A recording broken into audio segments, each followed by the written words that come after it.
Here's check on stories we're following for you today on Robin Hood Radio. Canaan Board of Education, which is the Canaan Falls Village Board of Education, has their meeting at the Lee H. Kellogg School at 6 p.m. In Cornwall, at 7 o'clock, Inland Wetlands Watercourse Commission, a Zoom meeting.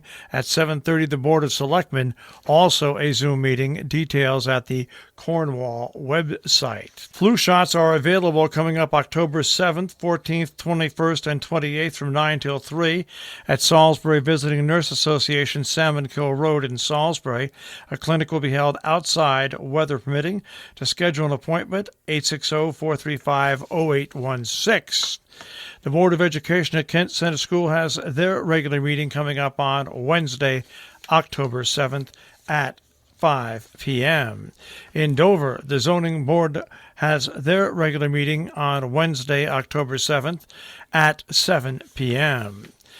The next hearing on the Salisbury Housing Project will be coming up on October the 8th. More information is available at the Planning and Zoning website, salisburyct.us. This hearing was continued until 5:30 on the 8th, when it will start again.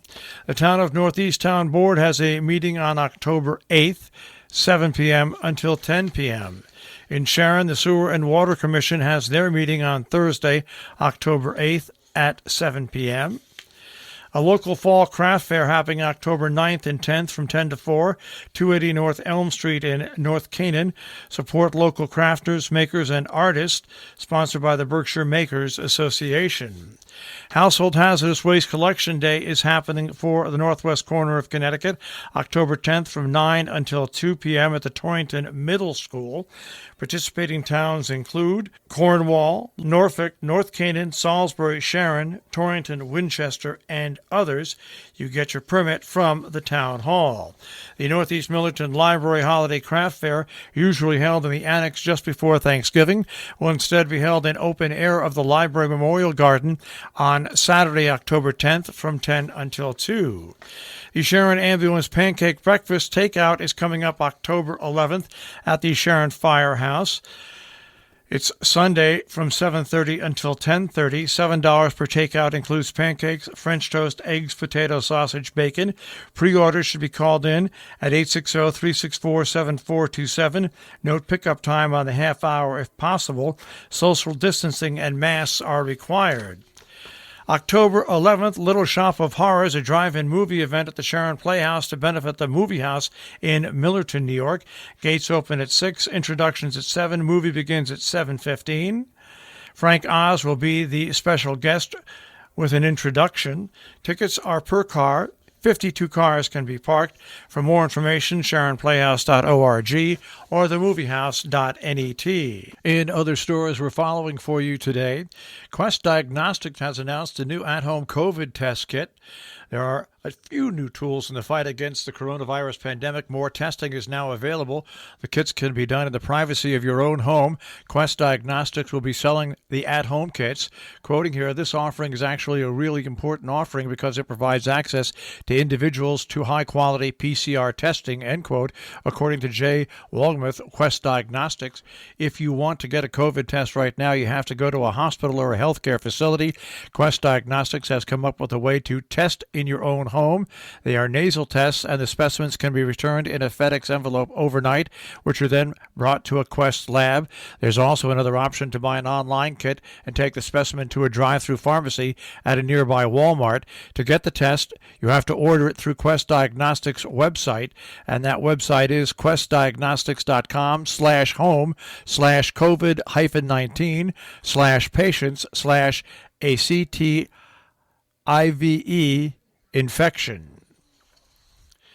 The 5th District candidates here in Connecticut clashed over COVID, the economy, in a virtual debate. The top contenders in the congressional district clashed on several issues in a wide-ranging debate yesterday touching from COVID-19 to the economy. Democratic incumbent U.S. Representative Johanna Hayes of Wolcott, Republican challenger David X. Sullivan of New Fairfield, and independent candidate Bruce Walzak of Newtown faced off for the first of several debates. Monday's event was organized by the League of Women Voters in northern Fairfield County, moderated by Carol Reimers, president of the League of Women Voters in Connecticut. The debate was online line due to Hayes testing positive for COVID-19 on September 20th. Discussions about the virus and the government's response took up much of that debate. In Connecticut, there's some good news and bad news. Hospitalizations are at a level not seen since June, and some area towns now see a rise in cases. While the positive test rate for coronavirus in Connecticut remains among the lowest in the country, the total number of people hospitalized by the virus has reached a level not seen in Connecticut since late June. 10 new COVID cases have been linked to a fruit farm in New York. At Hudson, 10 new COVID-19 cases were traced back to workers at a fruit farm near Hudson, according to the Columbia County Department of Health. Quote, there's no indication that the outbreak presents a danger to the public at large, end quote.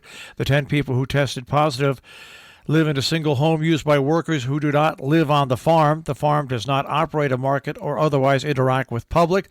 The County Department of Health tested about 90 of the farm's workers on Thursday and Friday last week. According to the department, they used contact tracing to get in touch with anybody who may have come in contact with the 10 positive individuals. In Great Barrington, there's 3 new police officers. They've joined the Great Barrington Police Department. Connor Storty, Elias Casey, and Brandon Hammer recently graduated from the Reading Police Academy after completing a 6-month recruit training program. Quote, all 3 officers represented us very well and performed admirably while at the academy, end quote, according to Chief William Wash in a Facebook post. Also, he went on to say they're happy to now have them on patrol. Our business brief is underwritten by Morgans at the Interlaken, interlakenin.com. You'll also find them on Facebook, and by Salisbury Bank, salisburybank.com. The Dow Jones Industrial Average starts off the day at 28,148.64, the NASDAQ at 11,332.49, and the S&P 500 at 3408.63.